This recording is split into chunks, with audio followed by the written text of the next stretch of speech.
Morning, YouTube. It is 10:34 a.m. in Los Angeles kind of area. I'm actually in San Diego, but I'm just talking about LA time, UTC -7, and it is just in time for the 10 a.m. push. So I just want to talk to you about my trade. I'm still running it right now, and I want to talk to you about what I saw and the reasons why I saw it. So let me look over here.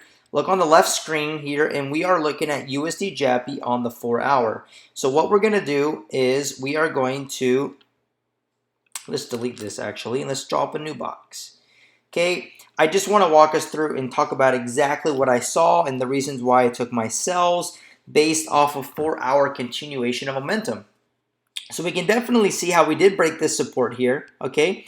Price did break the support. The reason why I did draw the support is just by looking left. You can see price touches the area many, many times. If you keep going, I mean, you can go on for ages, probably back till 2001.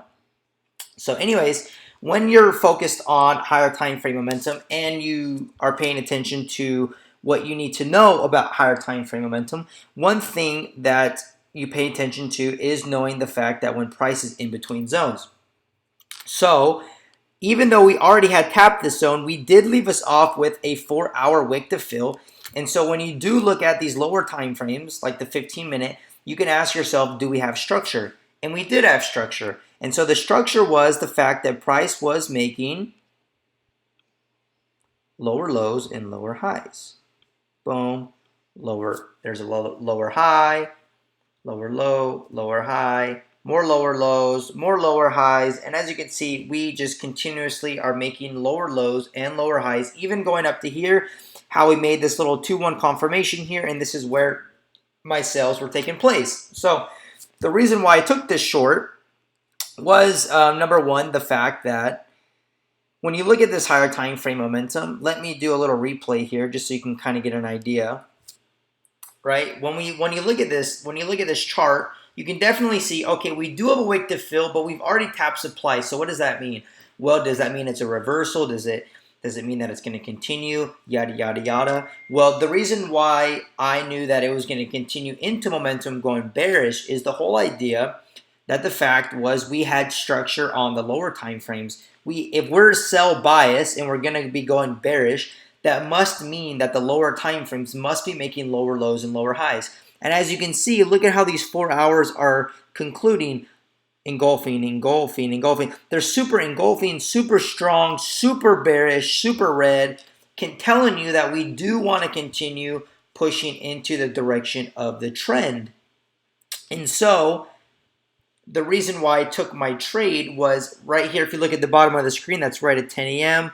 So you can see right at 9:45, we just made a new lower high right in time for the 10 a.m. to drop. And as you can see, look how much it was going down. That's already 14 pips profit just from the drop alone. When you're hunting and trading momentum, I was on a phone call doing a little one-on-one this morning, and we were literally talking about USD JAPY. I said, I'm going to wait until the new 4-hour candle and see how strong USD JAPY closes, because if we keep closing really strong, it's going to signal that we do want to continue into momentum. And that's very simply put the reason why I took this bearish trade. It doesn't get much kind of simpler than that, knowing, and I just have my stop loss in profit. If it hits my stop loss, it's not a big deal. I don't really care. It's a very good trade, good margin on that trade. Already made decent profit, closed down some positions, just leaving the one runner.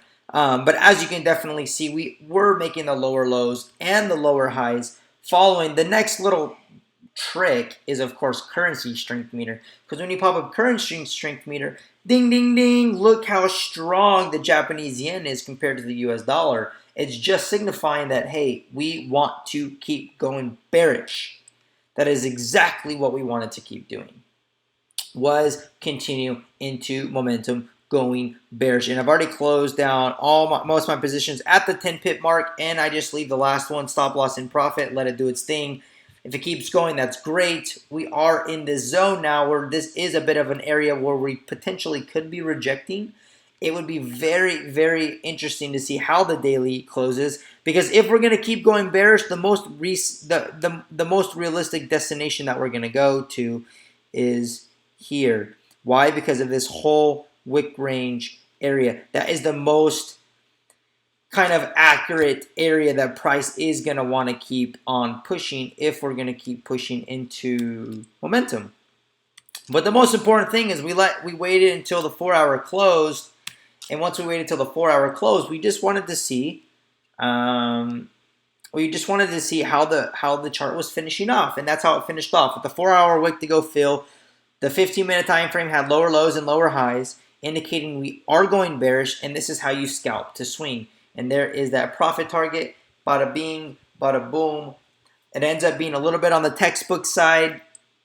So I don't want this video to be too long. I have things to do today. I just wanted you guys to see what my mind was seeing following this 4-hour momentum. Now the next thing is going to be looking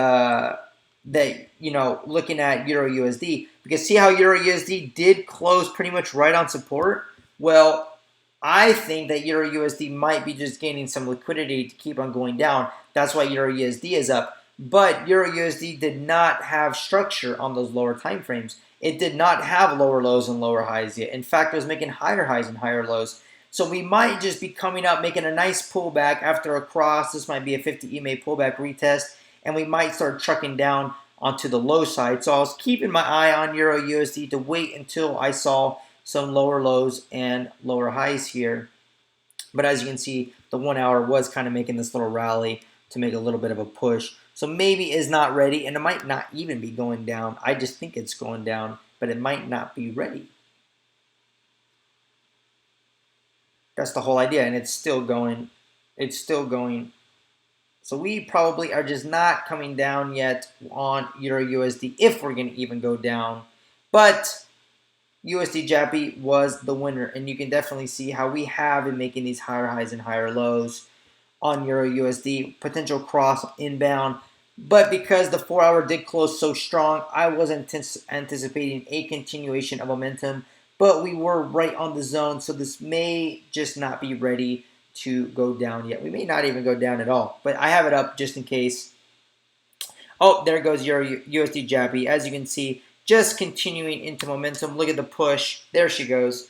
Very, very beautiful trade this morning. Very structured. And I hope that you guys liked my video.